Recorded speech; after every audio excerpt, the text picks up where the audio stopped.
Efésios capítulo 5, versículo 20. Vamos ver mais uma pílula da maturidade cristã. Efésios 5, 20 diz assim: dando sempre graças por tudo a nosso Senhor Deus e Pai, em nome de nosso Senhor Jesus Cristo. Dando sempre graças por tudo a nosso Deus e Pai, em nome de nosso Senhor Jesus Cristo. Vamos orar. Senhor Deus, nos colocamos, Senhor, em Ti, a Ti neste momento, nesse tempo que vamos ter ao redor da Tua Palavra, que o Senhor realmente, Deus, já vai trabalhando, mexendo em nosso coração, agindo, Senhor, de um modo que nosso coração seja enxertado dessa palavra e assim, com a ajuda do Teu Espírito Santo, possa surtir o efeito necessário, Deus, aos corações daqueles que estão aqui, daqueles que estão ouvindo também depois. Trabalha, Deus, em nosso coração para entender essa pílula, para entender exatamente aquilo que Paulo falou aqui em Efésios 5:20, e que realmente, Senhor, possamos retornar, Deus, à Tua palavra, retornar a uma íntima comunhão e uma proximidade dela tamanha, Deus, do qual, quando ela diz aquilo que ela diz, o nosso coração se enche de alegria e principalmente, como nós vamos ver aqui hoje, de gratidão a Ti. Que ela nos torne gratos, Senhor, a Ti. No nome de Cristo oramos a Ti. Amém. Amém. A sexta pílula do agradecer continuamente. Agradecer continuamente. É isso que nós acabamos de ler no versículo 20. Dando sempre graças a Deus por tudo. Aliás, dando sempre graças por tudo ao nosso Deus e Pai, em nome do Senhor Jesus Cristo.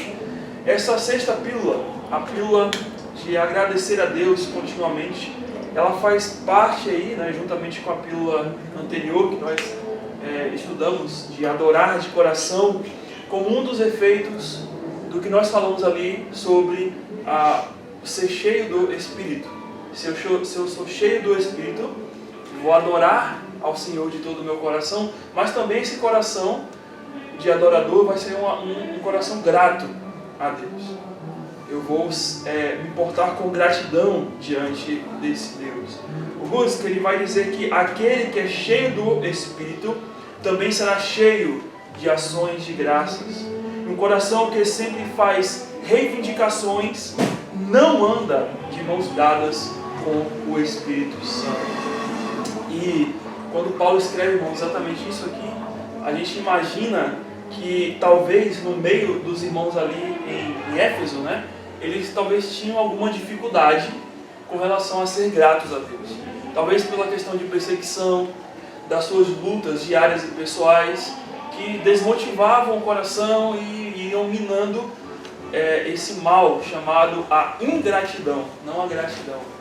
E talvez, olhando aqui para o texto, ao que tudo indica, Paulo chama eles a atenção para voltar, voltem a um coração grato a Deus. Voltem a um coração que seja grato a Deus. Irmão, se tem algo que a gente não consegue esconder, que a gente não consegue disfarçar bem, é a ingratidão com as coisas. Quando você pode disfarçar a ira, você pode disfarçar, muitas afeições, mas a ingratidão é muito difícil você disfarçar, porque logo se revela, logo é descoberto no seu coração que há uma ingratidão, e ela pode se revelar em atos como reclamar, ela pode se revelar em atos como ignorar, como se irar, como fugir e não se importar com aquilo que você deveria se importar, ou com descontentamento, ou com um desprazer, que é também chamado de insatisfação, Ou seja, a ingratidão, ela anda muito colada com a insatisfação. Se você é ingrato, é porque você está insatisfeito com alguma coisa. Elas andam juntas. E essas coisas, a ingratidão, a insatisfação, tudo isso que nós acabamos de falar, se continuados em nossa vida, podem até gerar doenças de ordem aí, né, psicossomáticas, né, que são as depressões, né, as ansiedades, as frustrações e todos os outros tipos de transtornos que podem ter uma raiz, uma causa nisso. E a raiz da ingratidão está exatamente no senso pessoal de que eu tenho direitos e merecimentos.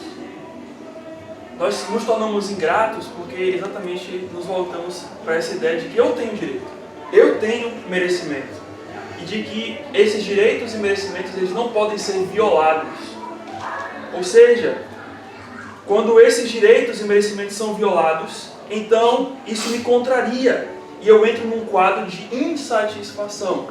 E um exemplo muito clássico disso é uma criança que a mãe leva no supermercado, e aí tem aquela seção lá de Cheetos, né, de Ruffles, aquela seção lá de Fandangos, e aí a criança olha para aquilo tudo ali, né? Aí vai logo pegando, e não pega o mais barato, né? Pega o mais caro, né? Então pega um Doritos lá, pega algo mais caro, e quando ele pega aquilo ali, então praticamente a mãe já olha e já fala assim, né? Não, meu filho, né?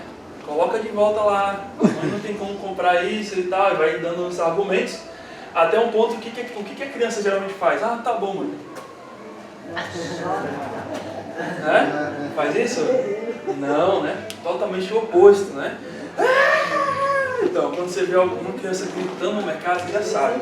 É alguma coisa que a mãe não vai comprar e o menino está berrando ali, né?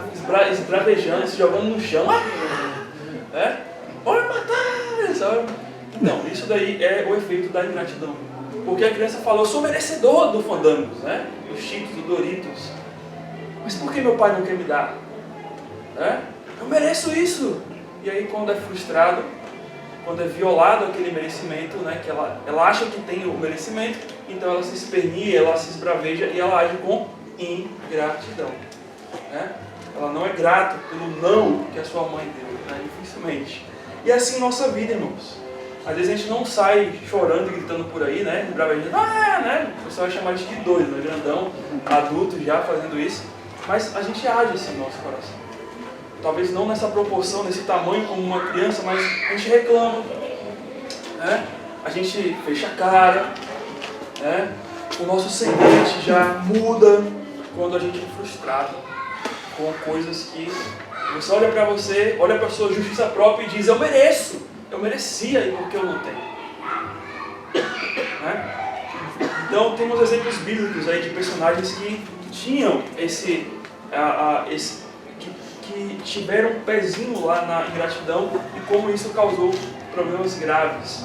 Por exemplo, Caim, lá em Gênesis 4, versículos 3 a 5. A gente tem aqui um caso bem clássico de ingratidão a Deus, né, que envolve outras coisas, mas que envolve também ali a ingratidão.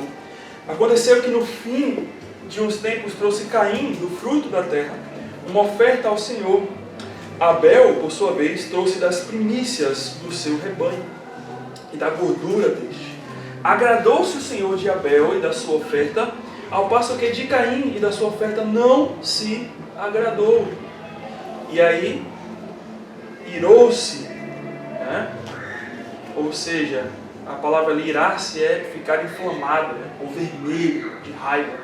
Pois sobremaneira Caim, e é descrito ali que descaiu-lhe o seu semblante.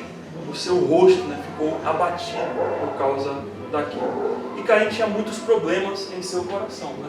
Alguns a gente pode mencionar e ver, exatamente por causa do orgulho dele, que ele tinha muito. Ele era muito desobediente. Deus havia dito e determinado, traga para mim o quê? Um cordeiro, né? Mas ele vai trazer do fruto da terra. É aí que já começa a coisa, né? Ele desobedece a ordem de Deus. No final das contas, ele também é egoísta porque ele queria ser aceito com aquilo que trouxe, independentemente da vontade de Deus. Né? Ele traz algo que Deus não queria e ele queria que Deus falasse assim, olha, maravilha meu filho, ótimo que você trouxe isso, algo que eu não te pedi, mas tudo bem. Ele queria ser aceito por Deus da forma como ele estava, ou da forma como ele trouxe a sua oferta, e também da forma como ele trouxe a sua oferta. E a inveja. Que ao perceber que o Senhor não se agradou dele, mas se agradou do seu irmão, ele não cai em si e fala assim, realmente, eu errei. E o meu irmão está certo, porque ele ofereceu a coisa correta. Então, da próxima vez, Senhor, me perdoe, eu vou trazer uma coisa correta. Pelo contrário, o que ele fez? A inveja dele, pelo status do seu irmão ali, né, de ser louvado na frente dele, levou ele a assassinar o seu irmão. Uma espécie de, uma última ação dessa ingratidão, de um coração ingrato a Deus, de um coração desobediente que envolvia tudo isso. O rei do coração de Caim era ele mesmo, assim como o rei do coração dos ingratos é ele mesmo. O ingrato, ele olha para si, ele olha como aquele que merece tudo, que tem que ser do jeito dele, da forma dele, que nada pode sair do controle dele, porque senão ele fica insatisfeito e no fim das contas ele está provando que ele é o Deus de si mesmo. É isso que a gente percebe aqui no coração de Caim. Em 2 Timóteo 3, de 1 a 5, lá nessa lista enorme que Paulo vai descrever ali as características apresentadas dos homens nos últimos tempos. E quais eram essas características dos homens nos últimos tempos? Lá tem uma série de descrições, mas eu queria deixar duas ali, que são as principais que estão dentro do nosso tema aqui. Que os homens, nos últimos dias, os homens seriam amantes de si mesmo, em outras versões está egoístas, e ingratos. Então, nos últimos dias, nós vamos ver pessoas assim. Estamos vivendo, pessoas assim. Pessoas ingratas, pessoas que realmente não têm qualquer senso, de ser agradecidas pelas coisas. Então, as pessoas agem como se elas merecessem muito mais do que aquilo que elas têm. E com certeza a gente sabe que quando Paulo descreve aqui em 2 Timóteo essa lista, ele está falando realmente de ímpios. Porém, meus irmãos, isso não nos impede, como pecadores, de absorvermos essas características desses homens nos últimos dias, sobretudo a ingratidão. E esse é o fato pelo qual Paulo, em Efésios 5:20, vai lembrar aqueles irmãos sobre terem um coração grato diante de Deus. Com frequência, na sua cabeça e na minha cabeça, já passou perguntas como essa: por que Deus não me dá aquilo que eu tanto quero? Por que Deus abençoa aquele irmão, mas ele não me abençoa? Por que aquele irmão tem e eu não tenho? Porque eu sofro e o outro, eu olho para a vida do outro, mas ele não sofre. Não é? Eu merecia isso, eu sou fiel, mas Deus parece que não olha para mim. Todas essas perguntas são perguntas de quê? De pessoas que estão andando na ingratidão. Nossa alma pode ir para esse nível aqui de perguntas. Talvez a gente não solta, não expõe isso publicamente, mas no nosso coração a gente sente assim. A gente fica com essas perguntas rondando a nossa cabeça, o nosso coração. E aí, irmãos, eu tenho uma má notícia. Se você pensa assim, se você costuma pensar assim, ou para essas pessoas que se encontram assim, tem uma má notícia. Sabe por quê? Porque realmente você não merece nada. E eu não mereço nada. Ninguém merece nada. Então você vai continuar, talvez nessa sua ingratidão, fazendo essas perguntas. E a resposta de Deus vai ser: você não merece. Não merecemos nada de bom, irmãos. Desde a sua havaiana, com um prego debaixo da sola, para segurar a correia, até aquele seu trabalho que você acha que é chato, você não merece isso. Você não merece. Não merece. Você e eu não merecemos estar vivos hoje. Nem ontem e nem amanhã, se Deus nos conceder a vida. Não merecemos a nossa família, não merecemos a nossa casa, não merecemos as nossas posses, nem a nossa roupa que nós estamos vestindo. Não merecemos absolutamente nada. Não somos merecedores de nada disso. Não estamos na posição de merecer nada, pois apenas somos criaturas diante de um Deus que é soberano e que pode fazer conosco o que Ele quiser e tem todo o direito. Deus, Ele não tem a obrigação de me dar aquilo que eu acho que eu tenho direito, porque não existe essa relação com nós e Deus, de Deus ter obrigações e eu ter direitos para com Ele. A coisa é inversa, né? Eu tenho obrigações para com Deus porque Ele é o meu Criador. E Deus, por graça, Ele me concede direitos, mas eu não sou merecedor ainda desses direitos, porque é por graça, né? Por misericórdia. Romanos 9:20 vai dizer: quem és tu, ó homem, para discutires com Deus? Porventura pode o objeto perguntar ao que fez: por que me fizeste assim? Romanos 9:20 vai nos dizer exatamente isso. Senhor, por que isso aconteceu comigo, Senhor? Aí Romanos vai falar: quem és tu, homem, para discutires com Deus? Se Ele quis fazer desse jeito, se Ele não quer te dar, é com Ele. Ele é dono da sua vida. É por isso que Ele se chama Deus. Ser Deus é isso. Ser Deus não é dar tudo. Ah, Ele é Deus, Ele é amor, né? Ele vai dar tudo para mim. Não. Ser Deus envolve isso também, o caráter, o atributo dele. Mas ser Deus é saber entender a soberania que Ele tem sobre a minha vida. De que eu não estou em pé de igualdade com Ele, de que Ele pode fazer aquilo que Ele quiser com a minha vida. Ele pode fazer aquilo que Ele quiser. Não estamos no nível de Deus para questionar o porquê Ele faz o que Ele faz conosco.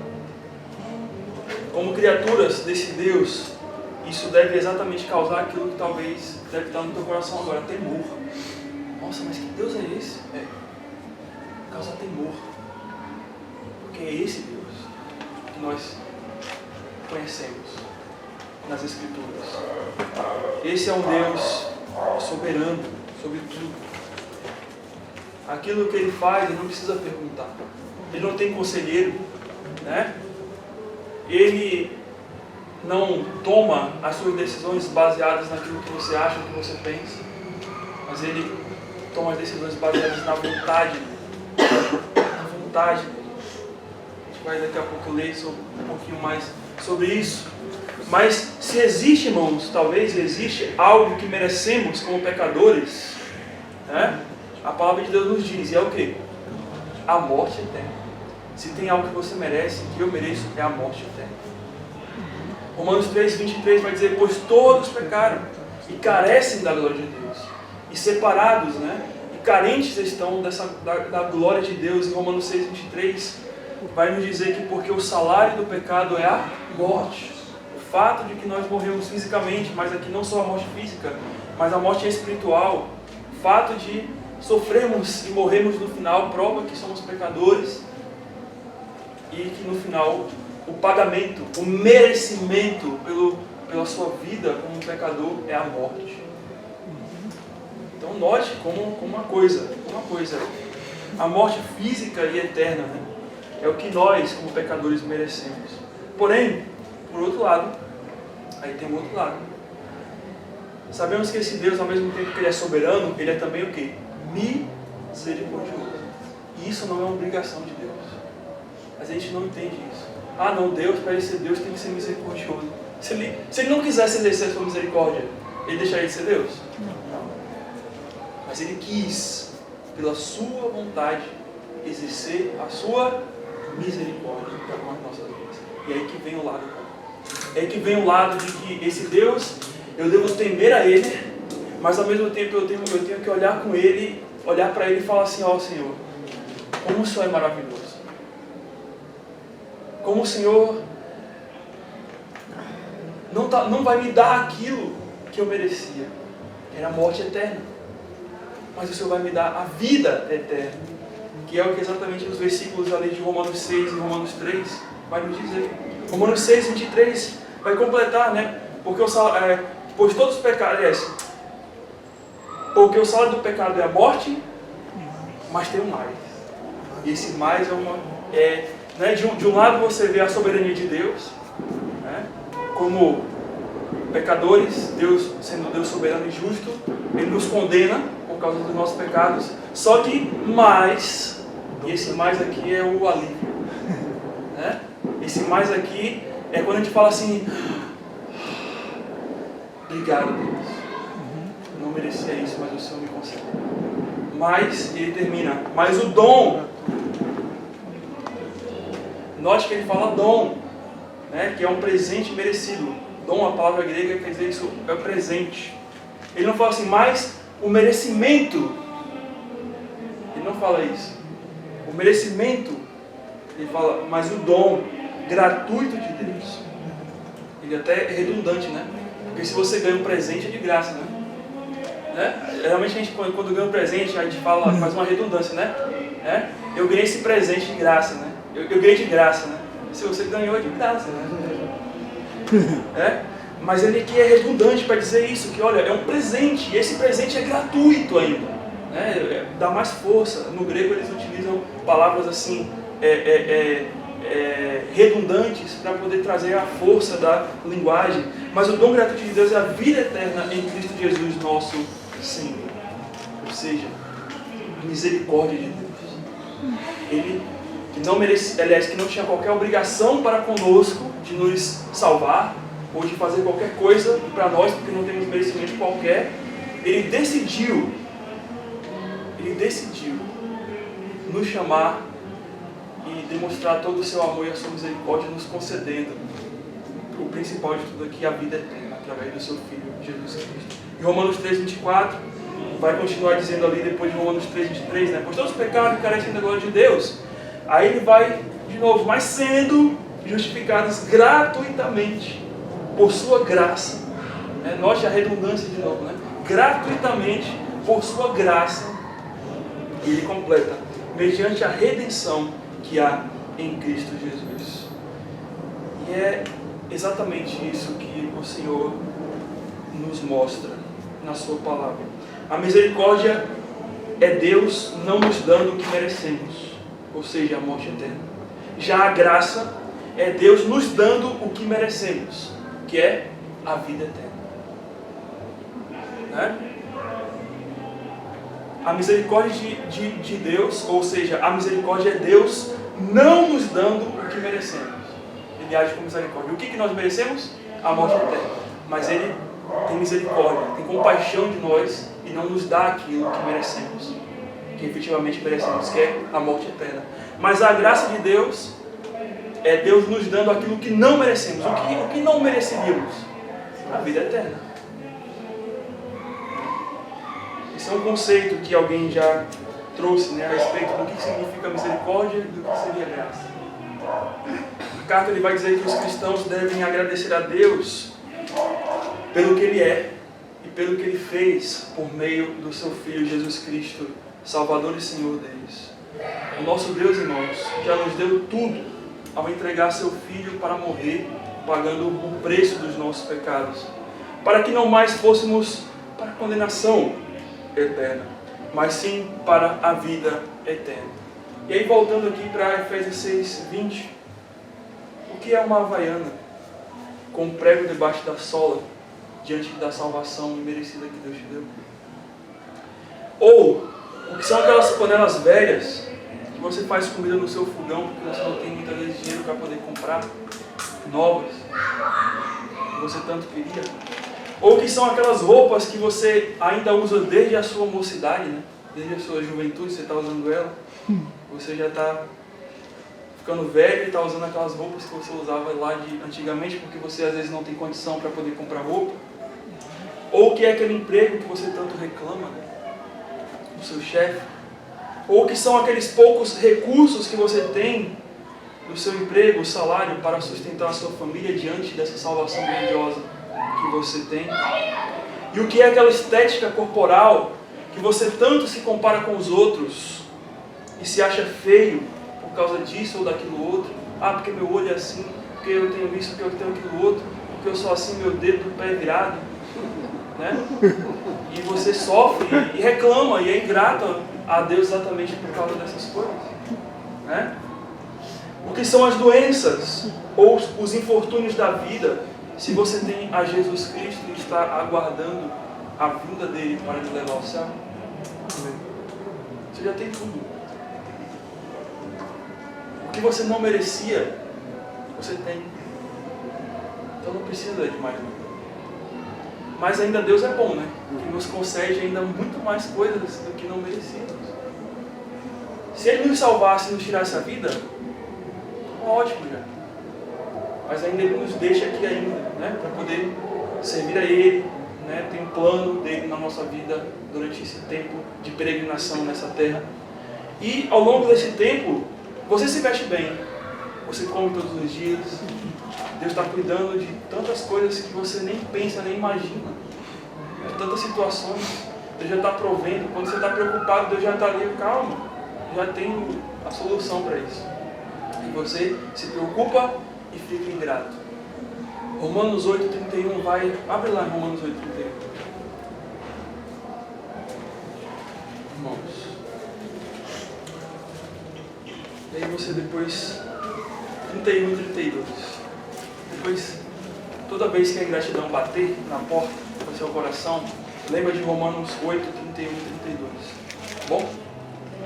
Que diremos, pois, à vista dessas coisas? Se Deus é por nós, quem será contra nós? Aquele que não poupou seu próprio filho, antes por todos nós o entregou, porventura não nos dará graciosamente com ele todas as coisas?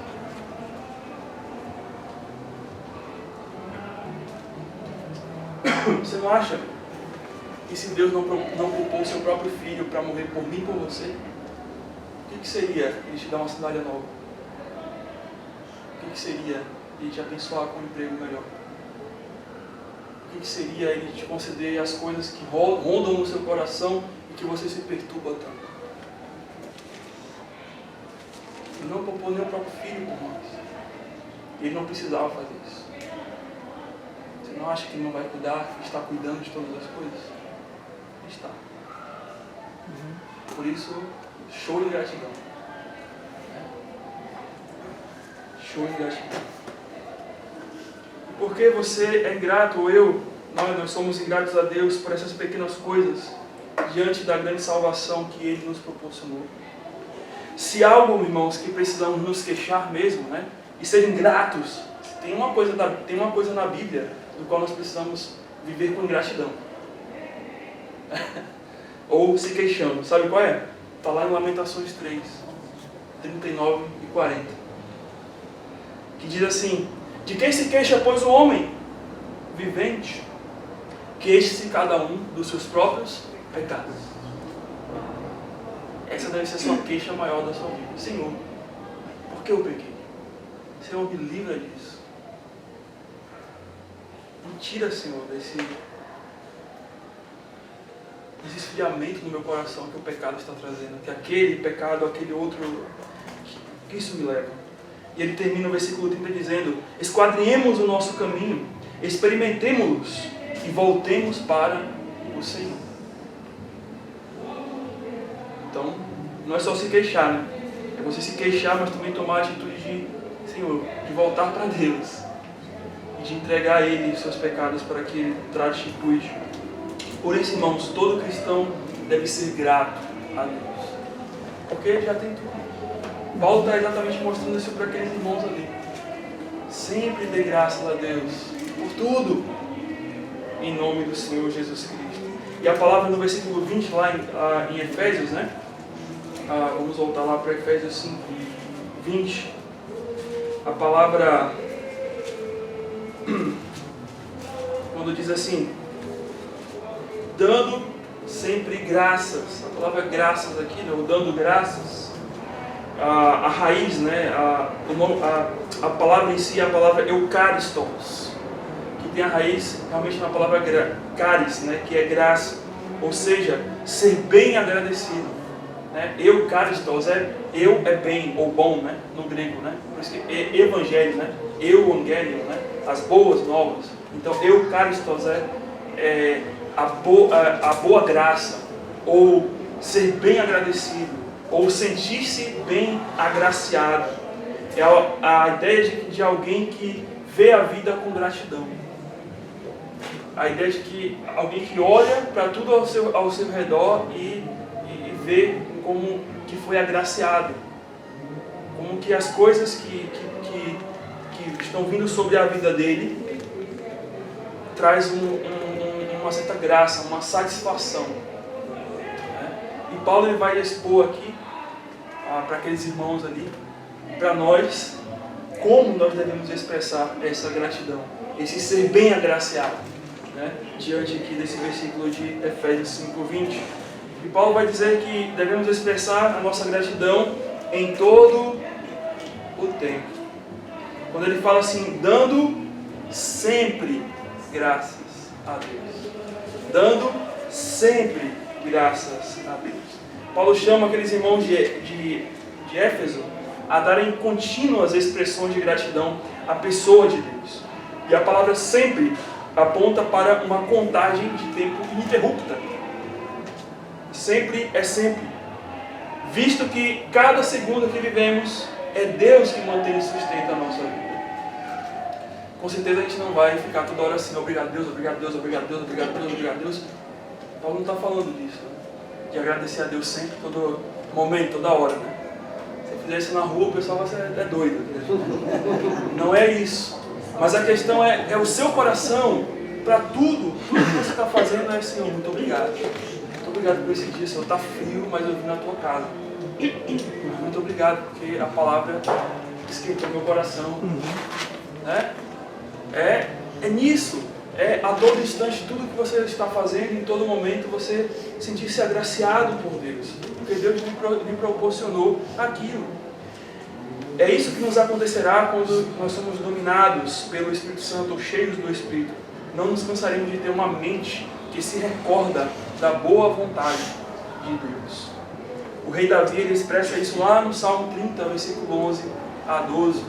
Quando ele diz assim, Salmo 30, 11 a 12: converteste o meu pranto em folguedos, tiraste o meu pano de saco e me cingiste de alegria, para que o meu espírito te cante louvores e não se cale. O Senhor, Deus meu, graças te darei para sempre. É esse espírito de gratidão. E é ser grato por aquilo que Deus já fez na minha vida, né? Deus, quantas coisas, né, eu já vivi, já vivenciei na minha vida e agora, né, passei por lutas, por dificuldades, né, pelos vales da nossa vida. E aí você olha para a sua vida hoje, tem vales também, mas você fala assim, mas eu passei por aqueles vales e Deus me manteve. Eu vou passar por esses aqui, Deus com certeza vai me manter. E eu sou grato a esse Deus. Ele está cuidando de mim. Ele está cuidando de mim. Né? O Spurgeon ele vai dizer, cada hora, sim, cada momento trouxe favor em suas asas. Olhe para baixo e agradeça, porque você está salvo do inferno. Olhe para a direita e agradeça, pois você tem ricas bênçãos. Olhe para a esquerda e agradeça, porque você está protegido de muitos males. Olhe para cima e agradeça, pois o céu espera por você. Ou seja, para todo lado, você vai ver como Deus é gracioso. Como Deus está cuidando. Mas aí você vai me falar, e naquelas dificuldades, pastor? Nas lutas, né? Quando vem a pressão da tentação, quando vem a tribulação, e agora?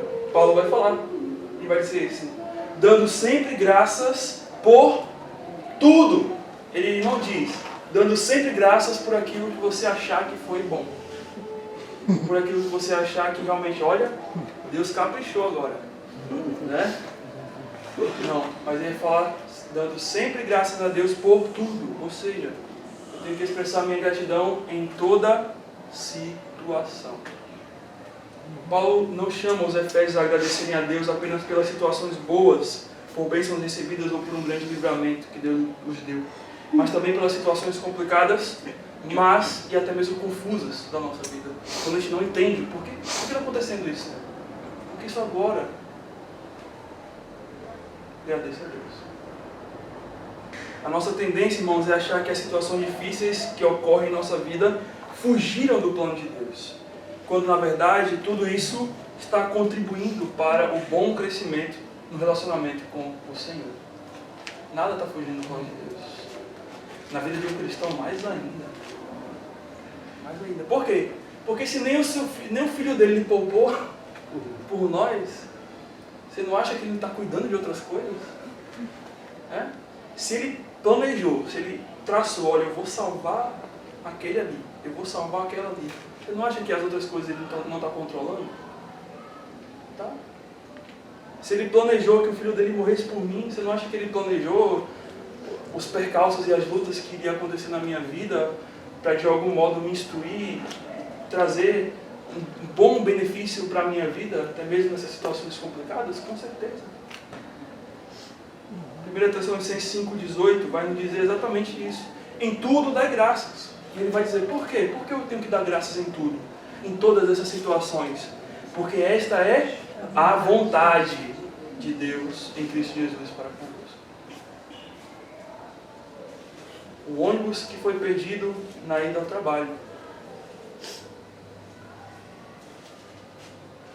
A vontade de Deus estava ali. A topada do dedo do pé. Tem um motivo. Uma doença inesperada. Uma noite mal dormida. O carro que quebrou. Tem um motivo. De algum modo Deus está usando aquelas situações. Ou para te chamar a atenção e falar, ó, toma cuidado, né? Pisa direito. Ou, de algum modo, ele se cala. Ele não fala por que está acontecendo ali, como Jó. Para lá na frente ele revelar o porquê que ele fez aquilo. De algum modo, tudo que está acontecendo na vida do cristão tem um propósito, tem um plano, e no final Deus sempre é glorificado. Então, aconteceu aquele problema, Senhor, tem um motivo. Tem um motivo por que está acontecendo. E eu devo dar graças a Ele por tudo, porque é a vontade dEle. Talvez para você se consertar, talvez para você ter mais atenção, para que seu coração se volte a Ele, um sinal de Deus para que você olha, eu devo parar. Deus está usando tudo isso, porque todas as coisas estão cooperando para o bem daqueles. Quando é todas, são todas, irmãos. Por isso que eu falei, até a topada do dedo do pé está no controle de Deus. É? Ainda bem que foi o pé, né? Não foi a cabeça, né? O ombro, né? Coisas assim que pode acontecer também. Tudo está no plano de Deus. O interesse primordial de Deus na tua vida não está no seu bem-estar material e físico, mas no bem-estar espiritual e no seu coração. Se Deus tiver que tirar alguma coisa material e física da sua vida, para que o seu coração se volte para Ele, Ele vai fazer. Porque o interesse dele não é isso aqui, ó. Não é isso aqui, não é isso aqui. O interesse dele é isso aqui. É que o seu coração esteja nele, seja grato a Ele. Por isso que Ele faz. Ele vai fazer de tudo. Né? Vou colocar situações em que você não se... Por que, Senhor? Oi, para que você volte para mim. Para que você observe aquilo ali. Que você não está seguindo. Para que você fique atento àquela outra coisa. Deus está promovendo tudo isso. O Wesley vai dizer, sem dúvidas, todos nós somos gratos por coisas em ocasiões especiais, mas Paulo nos ordena, ou ordena aos seus leitores que sejam gratos por todas as coisas em todo o tempo. E em último lugar, Paulo vai nos dizer também uma terceira expressão de gratidão que nós devemos ter. Nós, não só em toda situação ou em todo o tempo, mas também nós temos que exercer a nossa gratidão em nome do Senhor Jesus. Ele termina dizendo assim, dando sempre graças a Deus por tudo, a nosso Deus e Pai, em nome do nosso Senhor Jesus Cristo. Realmente, irmãos, isso tem sentido na palavra de Deus, sabia? Porque lá em João 14,14 vai dizer o quê? Que tudo o que pedimos a Deus, nós temos que pedir em nome de quem? Jesus. Então, de certo modo, eu tenho que agradecer a esse Deus que me concede bênçãos imerecidas em nome de quem? Jesus. Porque foi através dele que nós temos esse acesso a Deus e somos beneficiados com as bênçãos imerecidas do nosso Deus. Se me pedires alguma coisa em meu nome, eu farei. A mesma forma, com gratidão. Cristo é o nosso intercessor entre nós e o nosso Deus. E tudo o que fazemos é por meio e por intermédio dele. João 15, versículo 5, um versículo bem conhecido vai dizer: eu sou a videira e vós os ramos. Quem permanece em mim e eu nele, este dá fruto, muito fruto. Porque sem mim nada podeis fazer. Nada. As bênçãos que nós recebemos é por causa de Cristo. É claro que Deus, em sua graça comum, Ele concede bênçãos a ímpios, a injustos e pecadores. O sol está para todos aí, todos os dias e tudo mais.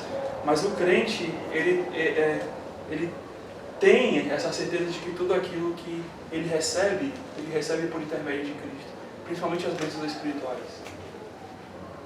Principalmente as bênçãos espirituais. Não foi porque nós entendemos a Bíblia. Eu entendi hoje a Bíblia pela minha habilidade, Eu compreendi o que é. Não, mas porque Deus te beneficiou a você entender a vontade dEle. Te trouxe para Ele, para perto dEle. E assim, você tem que ser agradecido a esse Senhor Jesus Cristo que te leva ao Pai. Colossenses 3,17 vai dizer que tudo o que fizeres, seja em palavra, seja em ação, fazei-o em nome do Senhor Jesus Cristo, dando a Ele graças a Deus Pai. Eu tenho que fazer algo que eu não gosto, Agradece a Deus. Cristo te chamou para você fazer aquilo porque tem um propósito, tem um sentido, e você deve ser grato a esse Deus e a esse Senhor que está te proporcionando a vida e a força para que você possa exercer com louvor aquilo que Ele colocou em sua vida. Por fim, meus irmãos, a gratidão é uma evidência de uma vida madura. Ao reconhecer a soberania e a misericórdia de Deus diante da nossa pequenez e da nossa pecaminosidade como homens. Para terminar, eu queria ler o Salmo 103. Esse salmo é um salmo, ao mesmo tempo de louvor, Tem uma música com esse salmo, posso cantar um outro dia, mas o Salmo 103, ele descreve o porquê que ele está bendizendo, o porquê que ele é grato a Deus, por que realmente ele não se cansa de louvar a Deus. E o título até desse salmo, nossas Bíblias aí, está A Misericórdia de Deus. Porque é esse o motivo da nossa gratidão ao nosso Deus, é porque Ele é misericordioso por nós. O Salmo 103 diz assim: bendize, ó minha alma, ao Senhor, e tudo que há em mim bendiga o seu santo nome. Bendize, ó minha alma, ao Senhor, e não te esqueça de nenhum só dos seus benefícios. Ele é quem perdoa todas as nossas iniquidades, quem sara todas as tuas enfermidades, quem da cova redime a tua alma e te coroa de graça e misericórdia, quem farta de bens a tua velhice, de sorte que a tua mocidade se renova como a da águia. O Senhor faz justiça e julga todos os oprimidos. Manifestou os seus caminhos a Moisés, os seus feitos aos filhos de Israel. O Senhor é misericordioso e compassivo, longânimo e assaz benigno. Não repreende perpetuamente, nem conserva para sempre a sua ira. Não nos trata segundo os nossos pecados, nem nos retribui consoante as nossas iniquidades. Pois quanto o céu se alteia acima da terra, assim é grande a sua misericórdia para com os que o temem. Quando dista o oriente do ocidente, assim afasta de nós as nossas transgressões. Como um pai se compadece dos seus filhos, assim o Senhor se compadece do que os teme. Pois Ele conhece a nossa estrutura e sabe que somos pó. Quanto ao homem, os seus dias são como a relva, como a flor do campo. Assim ele floresce. Pois soprado o vento, desaparece, e não conhecerá daí diante o seu lugar. Mas a misericórdia do Senhor é de eternidade a eternidade sobre os que o temem, e a sua justiça sobre os filhos dos filhos, para com os que guardam a sua aliança e para com os que se lembram dos seus preceitos e os cumprem. Nos céus estabeleceu o Senhor o seu trono, e o seu reino domina sobre tudo. Bendize ao Senhor todos os seus anjos, valorosos em poder, que executais as suas ordens e lhes obedeceis a palavra. Bendize ao Senhor todos os seus exércitos, vós ministros seus, que fazeis a sua vontade. Bendizei ao Senhor, vós todas as suas obras, em todos os lugares do seu domínio. Bendize, ó minha alma, ao Senhor. Vamos orar ao Senhor. Senhor Deus, diante, Pai, desse versículo curto, dessa ordem que Paulo nos dá em Efésios 5:20, e diante desse Salmo 103, que nós acabamos de ler, onde nós encontramos mais do que motivos para ser grato a Ti. Muitas coisas, Senhor, o Senhor já tem operado por nós, e a principal e a primeira de todas é porque o Senhor nos deu a vida eterna. E isso já bastaria para nós, Senhor. Não precisaria mais de nada. Mas o Senhor é gracioso, que o Senhor nos concede ainda muito mais do que ainda não merecemos. E nós agradecemos a Ti, Deus. Nos dá um coração que, como o salmista diz, bendize, ó minha alma, bendize. E não que reclame, ó minha alma, mas que bendize, ó minha alma, ó Senhor. Porque o Senhor está cuidando, porque o Senhor está dirigindo, porque o Senhor está controlando e cuidando de todas as coisas, até mesmo quando eu não tenho, talvez, razão ou motivo de estar alegre ou feliz pelas circunstâncias da minha vida. Mas, pela gratidão que nós temos a esse Deus, nós nos tornamos alegres e o nosso semblante não cai, porque nós sabemos que Deus tem um propósito para tudo. Então, que bendiga a nossa alma. Senhor, que esse seja o nosso desejo. Nos ensina o que o Senhor tem que nos ensinar através das situações, e que nos torna, Deus, nos dá um coração grato. Nos torna gratos a Ti. No nome do Senhor Jesus Cristo oramos. Amém. Amém.